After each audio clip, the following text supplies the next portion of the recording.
And with me today on the Alex Garrett Podcast Network is another Pod Match connection. And this guest actually reached right out and he said he wanted to be on. And I started looking at the bio. And Adrian Knight, I mean, you're not only a racer, you're not only an exotic racer, meaning you're going all over the country and all over the world kayaking. You actually race in the Arctic as well. But you're also doing that with good intentions for children. So welcome aboard, Adrian Knight. Thank you, Alex. It's a real pleasure to be here. I'm looking forward to the chat. So I actually booked you because of the athletic part, and then I looked more into it, and I saw, boy, he's a businessman. He's a educator as well. So where do you want to start? I love the adventures you had with the kayaking, with the Mm. triathlons, even racing the Arctic, if I'm not mistaken. That's right, yes, and I've just come back from my latest one. I literally arrived home at 1:30 a.m. this morning. So I've been in Sparta in Greece, participating in the Spartan Race World Championships, and boy, that has been a great trip. So I've been away for 6 days in total, and 3 of those days we were racing. And for anyone who's not familiar with Spartan races, they are so you have running distances. You have a 5K, a 10K, and a 22, 23K, but then you have obstacles in between. So yeah, it's been good fun, and my hands are torn to shreds. Now, of course, in New York, well, in the States, we have the Spartan race, but I feel like Yeah. it's nothing like being at the Greek origin of Sparta, right? I mean, it's very different. It was surreal. Like so we spent a lot of time trudging through like rivers around Sparta, and climbing up some of the mountains where like you got the Greece or the Greek sun, lots of rocks and cliffs. And I remember sort of looking around thinking, wow, that it gave you a sense for maybe what life might have been like all that time ago. And it's exactly the reason I do these events. It's to bring a whole new perspective to life. We'll step off the athletics for a second because there's a lot of other great stuff that you're up to off the race course, I like to say. So, but on the course, have you ever raced the New York City Marathon? We just had that this past Sunday. You know what? It's on my list of things to do. So I've got a very long list of different endurance events that I want to do. The New York Marathon is absolutely up there. The Boston Marathon, and also there's a marathon on the Great Wall of China as well, Yeah. which I've got my eyes on. So yeah, Well, I you love are. New York. I imagine you've come here a few times, which is great. But now I want to get into something which also caught my eye in your bio. You flip and sell businesses. I'm like, people normally flip and sell houses, but how does the flip and sell of a business work, and how are you able to be successful at that? Yeah, so I as a profession, I'm an acquisition entrepreneur. So I buy companies, I look for companies where I can add value to them. So the companies that I buy range anywhere from being like slightly stressed, all the way to very distressed. I've come to realize that every small business and every business as a whole is stressed in some shape or format. So pick and choose very carefully. But yeah, I look to add value by turning those around to remove some of those stress points, and then either to sell them or to keep them. So I've used my skill set to build a small group of companies in the children's education space. That is so cool. And of course, education here in America, it's changing, and I'm sure in the UK as well. It's changed, maybe not for the best. Can we say that as well? That's why you're stepping into the realm. Yeah, I mean, I mean, I still consider myself a complete newbie to this world and to education, and the only reason I got into it was because of my daughter Evie, who we've just put to bed.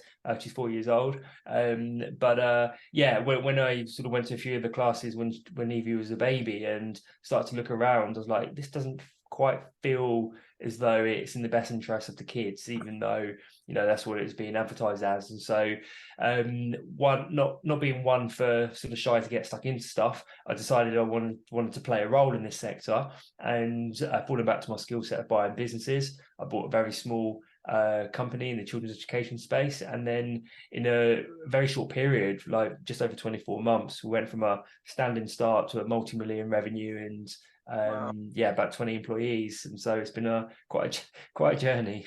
Well, you're clearly an entrepreneur, and I think that Americans need that entrepreneurial spirit back again a little bit, right? I mean, we're all sort Mm. of afraid in this economy to start up our own business. And what advice do you have to those that have the idea but are nervous to get the investors, nervous to literally start it up? In all honesty, I just wouldn't be thinking startup. There are so many great businesses out there that have gone through the startup phase and they're now established businesses and they have a team of people. They've got a customer base. They know how to like attract customers and how to sell their products or services in a degree that the business can make profit. And the owners of these businesses who spent years and years building this are now moving into a stage of their lives where they don't want to continue doing what they've always done and they want to start living life. And things like COVID and the lockdowns that came from that has made them, amongst everyone else, realize this. And so there's this amazing opportunity to be having conversations with these owners saying, hey, you're looking for a safe pair of hands. I'm looking to buy a business, to get into business. What can we do here? And the way the sort of the numbers are is that there's more businesses for sale than there are for buyers. So when it comes back to the question of, thinking about startups, I'm like, why would you even go through the pain of that? And most startups fail because they run out of cash. Let's shortcut all of that journey and get straight to the prize that people want. Well, you talk about the whole buying and selling aspect. Are you able, when you flip the business, right? Are you able to keep some of the longtime people that are there, longtime workers? Because I know that when mergers happen and buyouts happen, it's never fun. It's never a fun thing for longtime employees of a company. So how do you maintain, the heritage, if you will, while trying to better it? It's such a great question, Alex, and it's it's the tricky part of what you're doing here, because if you're going into a business that's 30 years old and the owner, knows everyone in his business or her business, on a very well basis, and almost certainly they've got some form of like family or friends in the business, then those employees can be quite scared about as a new person coming in.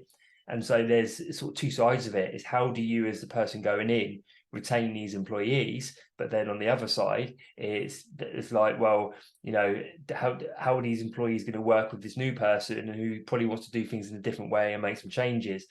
Excuse me. And so every acquisition I've done, there's been a natural turnover of some of the employees have naturally left because I didn't even want to go down that journey.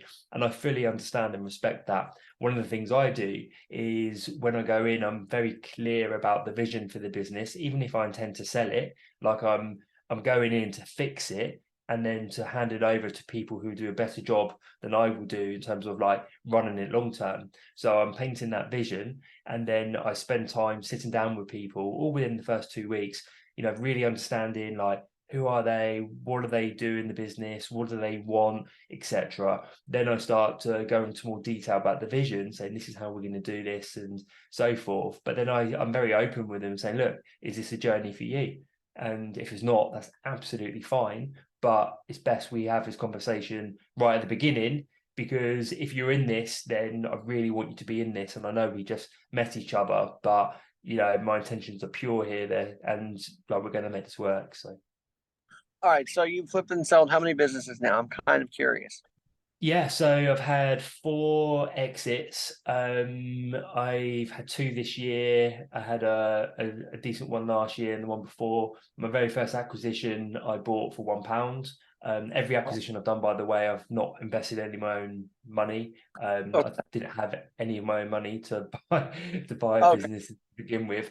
But my very first acquisition I bought for £1 and exited that last year. That was a very nice exit. I'm looking at what you wrote in the pod match. I mean, 45 countries you visited, and they're all run away from your demons, but 45 countries. Tell us about the different experiences. Yeah, it's been amazing. Well, I say amazing. My first real, I suppose, trip was when I turned 18 and I went backpacking around Europe. Done 12 countries there. I think about 30 different like cities and towns, and it was a phenomenal experience. Then shortly after coming back from that, I started to get into quite a bad place personally. I had a nervous breakdown at 19, and that led me down quite a dark path where I wanted to rebuild that. And as part of that, I found myself like traveling the world in many ways to run away from those inner demons. So I spent a lot of time in Asia, Australia, America, Canada, other parts of the world, Caribbean.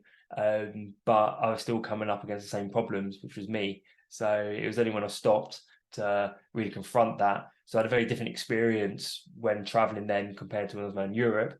But then I've since sort of, and don't get me wrong, I still, like, this year's been the hardest year of my life, and I still have a lot of struggles and challenges that I work through personally, as everyone does. But I'm not running away from them so much. So now I've learned to combine travels and much more major themes, part of our life, of our family life, but also with these endurance events and starting to get to some pretty wild places like the Arctic Circle and some of the other events I've got lined up for next year and the year beyond. Well, I'm sure people can follow your journey. Where can they, by the way? Yep, so best place is my website, which is adrianknight.co.uk. I'm also very active on social media, particularly Instagram. I use the same handle for every profile, which is Adrian J. Knight. And I love to connect with people, love to hear from them, love to hear what they're sort of going through and add value where I can. All right, I'm glad you mentioned that you were flipping them for a pound. That's what the starting flipping price was, if you will. But have you ever flipped it and sold business in America as well? So America, if you can actually see my home office, I've got an American flag around me. I've all of my friends, well, not all of them, but a large amount of my friends and family always said to me when I was growing up that I was an American born in the wrong country. So I absolutely love America, and I've spent so much time in different parts of America. And so I've not done I've not bought or sold any businesses directly there, but I have a huge network. I'm always in the States, and I've got a lot of like sort of contacts, and it's a place where I intend to get a bit more hands-on. But the nature of what I do and how I do it, like the principles are universal, but because I like to get hands-on and get stuck into a business, it's a little bit hard if it's in different countries. So the only reason I haven't done one yet. Bouncing back from a mental breakdown is not always easy. How are you able to do that? I mean, I run the podcast called Adapting. I like the adapting feature, so I like talking about adaptation. So for those who feel they're on the edge of that breakdown or have already had it, don't know how to recover, tell us your story of how you recovered. Yeah, I mean, it was a long path for me. Looking back, it could have been a lot shorter, and it could have been shorter by reaching out for some help much earlier than I did. And I think people underestimate the pride gets in their way, like male and female, like pride can get in your way, and sometimes you don't realize just how much you need that help until you get it. So for me, it was I sort of joke because I was working as an apprentice bricklayer at a time. I left that job. That played a major factor in sort of arriving where I did with that breakdown. But it was a process of building or rebuilding brick by brick. I mean, my confidence was so low, I couldn't look people in the eye. Like literally, I couldn't look people in the eye. And there was a period in my mid-20s when I barely left the house. I was basically a hermit. Wow. So it's Did you been a take process. therapy? I mean, it was therapy in the recipe for your recovery, or whatnot. You know what? I've had more therapy in my 30s than I ever did in my 20s, and it was in my 20s when I had all of my struggles. And you kind of look at that and think, maybe there's a reason why there's not been as deep, should I say, struggles in the 30s. It's because I've been more willing to ask for help and also recognizing the value that can bring. And so I've had different forms of therapists for different stuff. I've never ever regretted it. And if anything, it not only helps you to overcome those struggles, but it opens up that next chapter of, oh, this is the direction I want to go in. This method that you have with the children's education group, I want to get to that because in COVID, a lot of parents here in America realized, holy crap, what are they teaching our kids? Like actually, families got the front row view because of schooling at home. Was that sort of the same thing in the UK that you started to realize, oh my God, what are they teaching my kid? Yeah, I mean, it's been massive for us. So one of the acquisitions and one of the main businesses in the group is a national franchise network in the children's education space, and we've got around 70 locations across the UK, Ireland, Scotland, and even if you're abroad. And that business alone educates around 10,000 under 5-year-olds every academic term, and it has been amazing, and not from a positive perspective, like getting the feedback and all of this sort of information coming in from that network, saying how the lockdowns and COVID, how much it's impacted the kids, to the point where, pre-COVID, the kids will come to class and they're a lot more interactive. Now they're sort of clinging, like, it's a far more greater percentage clinging on to parents, with a lot more needier around stuff, didn't want to be left and not engaging as well. And they directly correlate it back to the lockdowns and that period. And I think that just amplifies this overall feeling that I had pre-COVID, when I first sort of moved into this, which was these children aren't being served enough, and seeing the impact of that from the lockdowns just reinforced how important, because in the grand scheme of things, like the lockdowns, like it felt like a lifetime at the time, but it wasn't that great amount of time. And if that short period can have such an impact on the kids, then like what about the longer periods we don't recognize? Americans listening to this might be like, well, this is the UK kids, but does Children Education Group actually have an impact on American kids as well? We're working away there. So like I said, America's very, very close to my heart. I've always seen myself being in America personally. So yeah, we're working away there. I'm trying to be like smart and methodical about it, so it doesn't all like crumble and break down. But the premise again of what we're doing, very similar to buying and turning around and selling businesses, the principles are truly universal. Yes, you have local adaptions and sort of on a country basis I'm talking about, and even deeper localization than that, but it's the fundamental principles. And we focus very much on under 5-year-olds, because the skills learned into like the early years, so under 5s, from newborn all the way through to 5 years old, they will have such a profound impact on the trajectory of someone's life, regardless of what country they're from. And so that is very, very close to my heart. I don't know if you want to get political, but I do see the far left. It's getting more progressive, if I can put it in quotes, in the UK. I mean, it's sort of the same here, but how do parents work with that? I feel like there's a lot of school board meetings more than ever before that are being highlighted. Is that the same in the UK? Are school board meetings really heated nowadays? Yeah, you know what? It's been so my last acquisition, whereas before we're primarily focusing the early years, and they're still there, they're still serving those. My last acquisition opened us up to schools, and like mainly like primary education institutions, so taking kids up to around 9 years old. And it has been a complete eye-opener on how they go about making decisions and how they operate as an organization.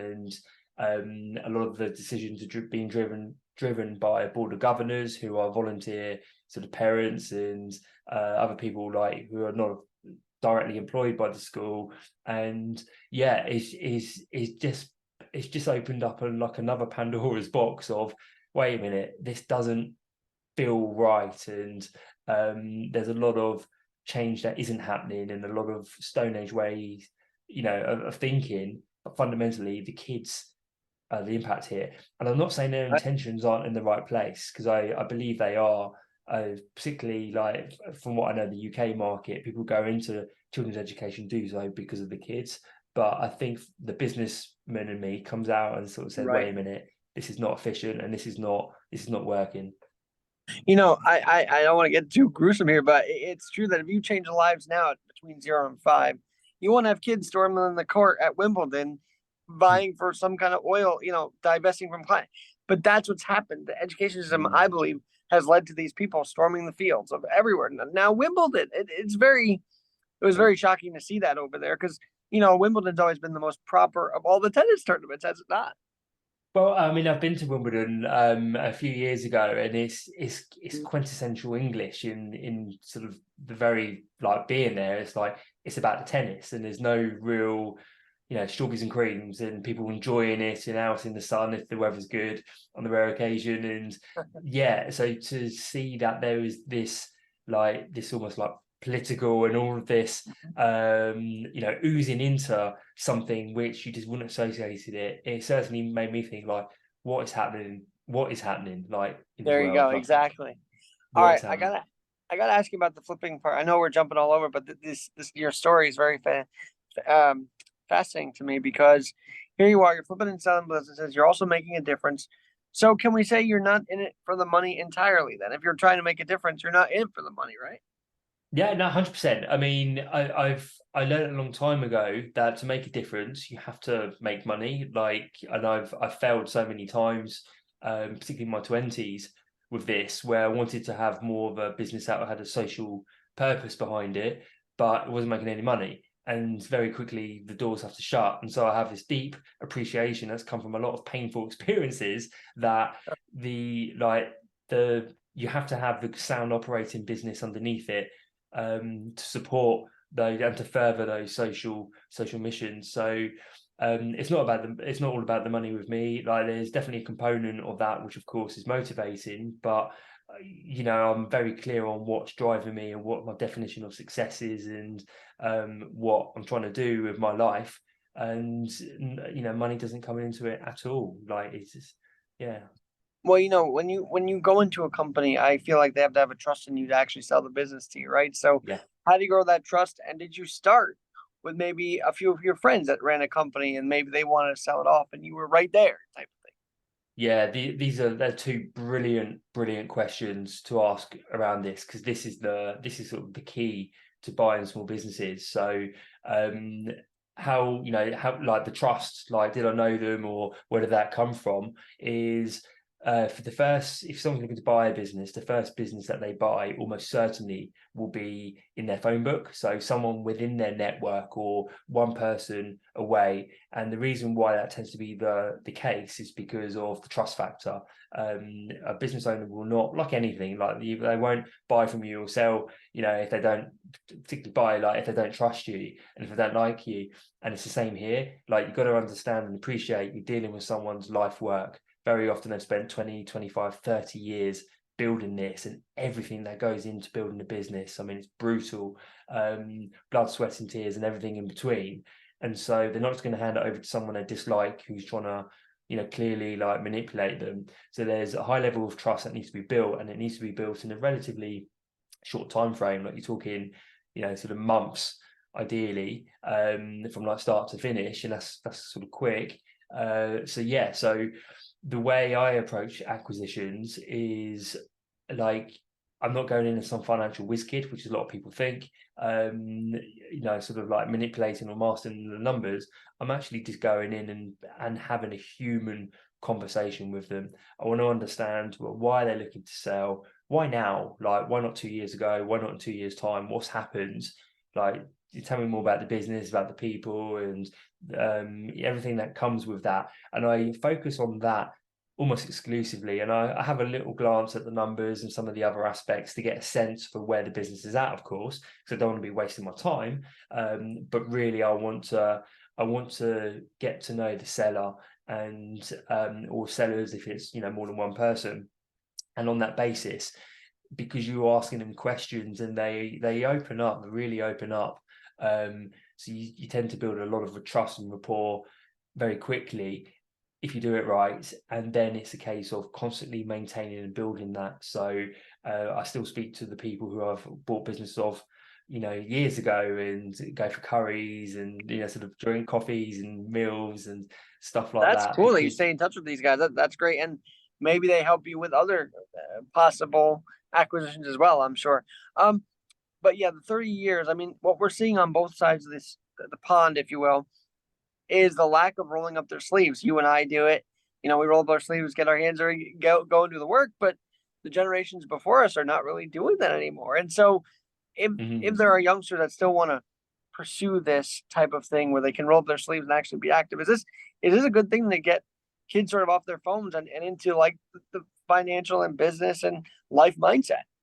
Yeah, absolutely. I mean, they have to have the inner drive to want to do that. But the point you just highlighted there is one of the main reasons why these owners can't sell their business, and kind of why they're in the position they are, because many of them have assumed, rightly or wrongly, and without any real discussion, that little Johnny or little Deborah is going to come in, like their children are going to come in and take over mum and dad's business. But little Johnny doesn't want to run mum and dad's plumbing company. He wants to go and do something cool like digital marketing, or do different stuff with his life. And that tends to happen a lot more than it should, and it puts the owners in a very difficult situation, because now they're like, oh, what's my plan B, and they haven't got one.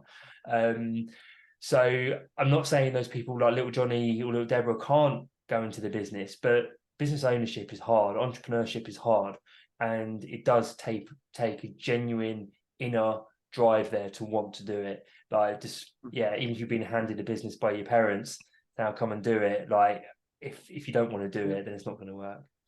All right. Well, I just think we need to get people more active in their 20s and early late teens. Just get going, because if they don't, who will get them started, right? I want to ask you about the Arctic, because that seems like the coolest kind of adventure you could have. Tell us about that.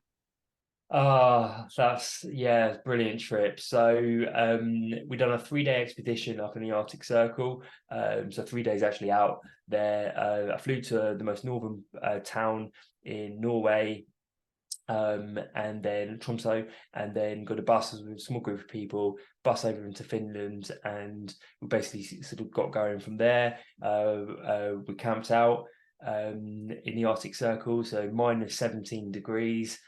Is definitely a new experience. And then I think the highlight for me was waking up that morning, and we camped at the base of a mountain, and a small group, so literally a handful of us, decided we were going to go and climb this mountain. It's such a glorious day, but as we got higher and higher up, the weather came in, and before we knew it, we was in fairly sort of a fairly significant blizzard, and we couldn't see. And it's why I do this stuff, because it pushes you like to the edge. And every time I do these trips, I come back a changed person, because those barriers and inner limits like that I've thought I've had on so many occasions, they you sort of prove yourself wrong, saying, oh, wait a minute, I thought I couldn't do that, but I've just done that. And it has a very direct effect on other Does that areas make you a better do these athletic events make you a better business person, a better leader when it comes to the children education group? 100%, because what it does is it starts to instill this idea where a lot of us are looking for clarity in our life. So we want reassurance that if I go down this path, this is the result I'm going to get. And we want that reassurance before we've actually done any of the work, really. But when you put yourself in these scenarios, it reverses that. So what it does is you put yourself into scenarios where you can't possibly predict what's going to happen, so you don't even bother. And then you start to shift that reassurance to your inside to yourself, and you say, well, everything, I look back at everything I've done, even if I failed, I've come out stronger and I've survived that. So regardless of what happens, I know that I will be able to handle this, or I'll find a way of being able to handle this. So it shifts that to the inside, to the point where you're not looking for, like my business life, I used to, but not anymore. I'm not looking for the clarity. I just have the assurance that whatever comes up, I'll deal with it. And it changes things. And it's had a direct impact on business, on every area of my life.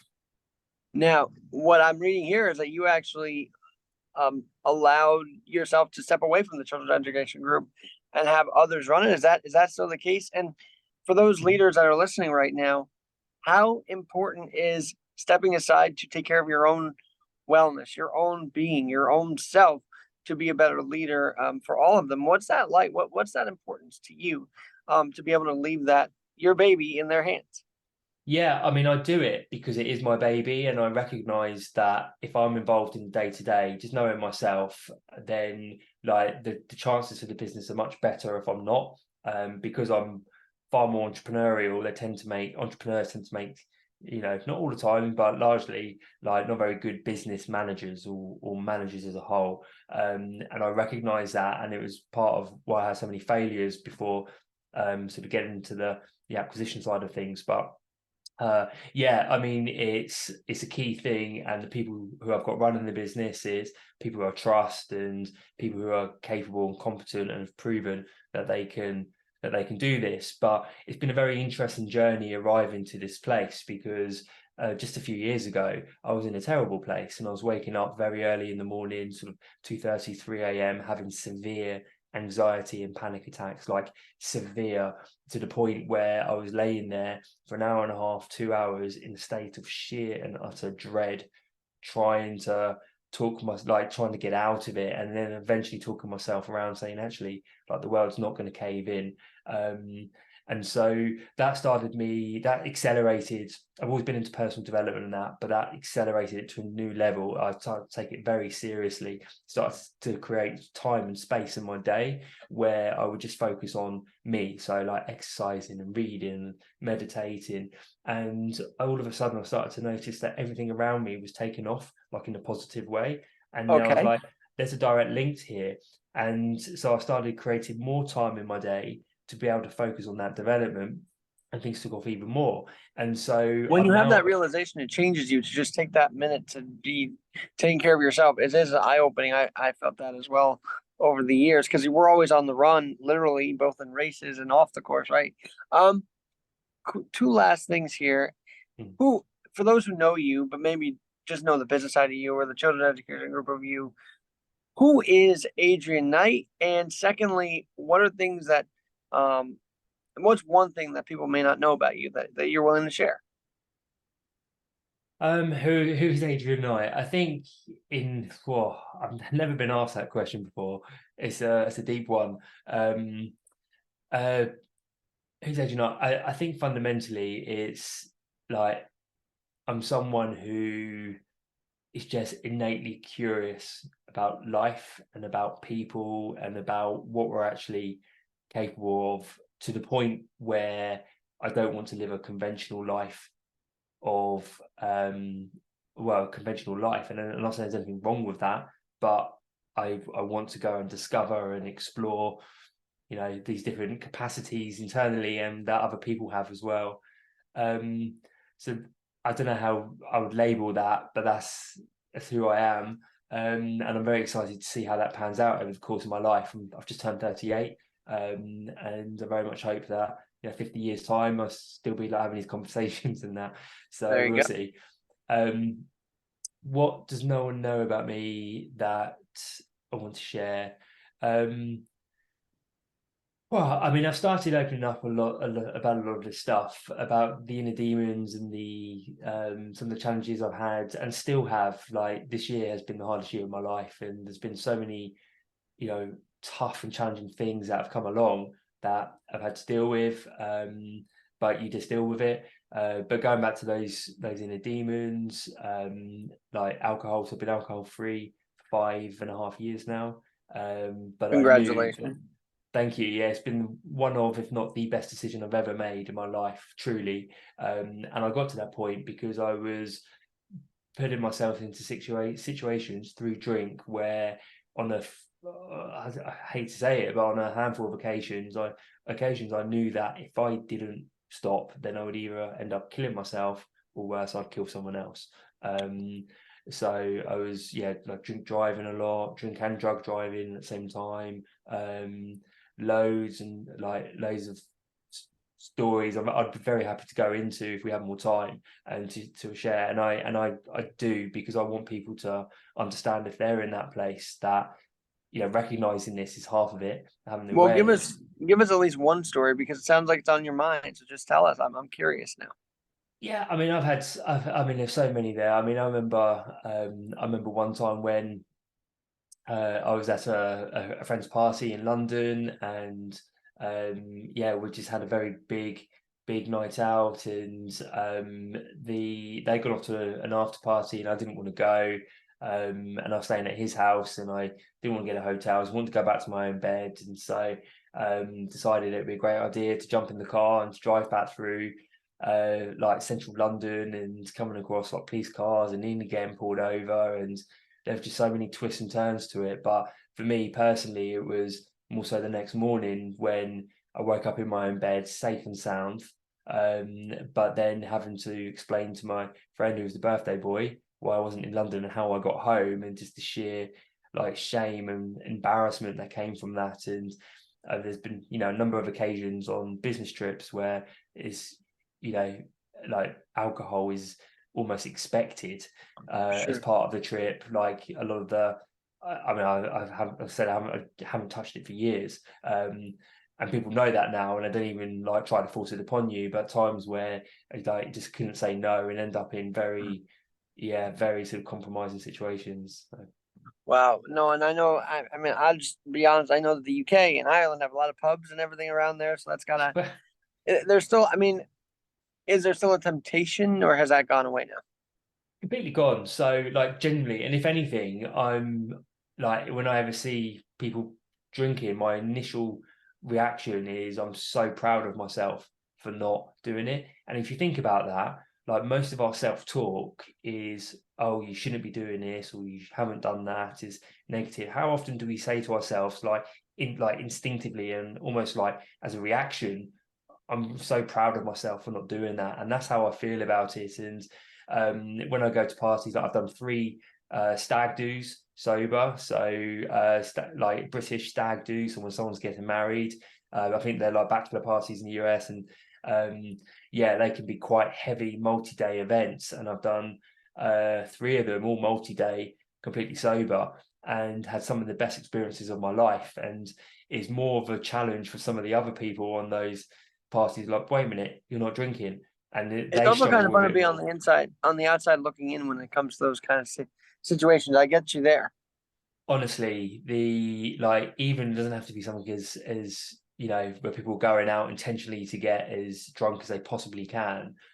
Even at like a family barbecue, just seeing how, like with a sober pair of eyes, how alcohol can impact people, just literally 1 or 2 drinks, and how that starts to change things, and how like atmospheres can drop all of a sudden. I just, it feeds into my, I'm so proud of myself for making the Nice. decision to do this, and I All right. highly advocate it to anyone thinking Well, of it. I'm gonna have you back on another episode because I'd love to continue this conversation. But for this introductory show, right, I'd like to ask you one last thing because I haven't checked in across the pond in a little while.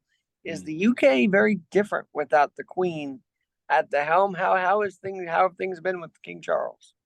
Yeah, it's been good. It's been a long time coming for King Charles. I really feel for him actually. So he was basically born to be king, and didn't sort of pick that up until he was in his 70s. Bit of a sad story in many ways, his story, but it's been good, and it's been a long time coming. And I'm a big fan of the royal family. I think they're an amazing like sort of figurehead for the country. I love his boys, so William and Harry, even though there's been a lot of controversy around Harry as well. I love all that. And it's just sort of good things, really. The biggest change I've noticed is that I had loads of stamps that had the Queen's head on. In fact, they're behind Uh, me on my shelf, and I can no longer use them because all the stamps have been oh, changed for the King's well, head. that's So a collector's item then, man. That's a collector's item right I there. think so, yeah. So if I haven't got rid of them yet, I'm like, maybe we should keep those. But um, yeah, yeah, really cool. Well, you've been awesome to talk to, and I'm gonna have you back on, Adrian. And again, his Instagram, I'm clicking it right now for everybody to join up and follow him at Adrian J Knight, Knight, and I'll follow you as well, and we'll continue the conversation on another episode. Yeah, would love to, Alex. I really would. Thank you so much for having me. It's been a real pleasure.